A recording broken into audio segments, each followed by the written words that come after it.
Hi guys, welcome to the topic of sewing with zippers.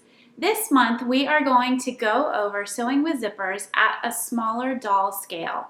So when you're working with doll clothes and doll clothes patterns, there are different challenges that are presented because the size of the zipper is smaller, the space you're sewing the zipper into is smaller. So we're going to look closely at the different tips and techniques that will really help perfect the art of sewing a zipper into a doll garment. The topic is going to be divided into 4 parts, each post going up 1 week during the full month.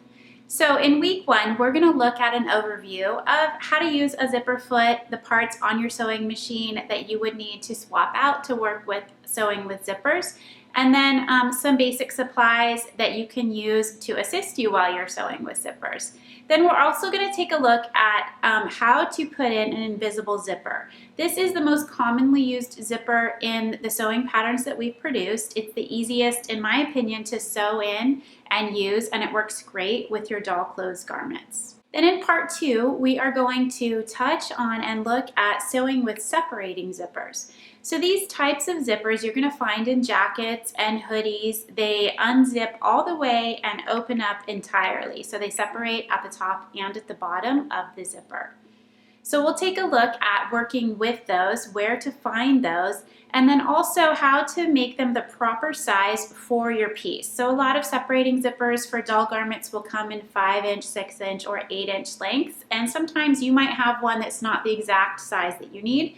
So we'll take a look at how to shorten those and how to adjust those to fit into the garment that you're sewing. Then in part 3, we are going to take a look at putting in a zipper when the pattern doesn't call for it. So a lot of doll clothes garments will close with hook and loop tape. This is pretty common, but I think a lot of people like the idea of having the garment close with a zipper. It's a little bit cleaner, it doesn't snag the hair, and it might provide a little bit more professional finish on the back of the garment.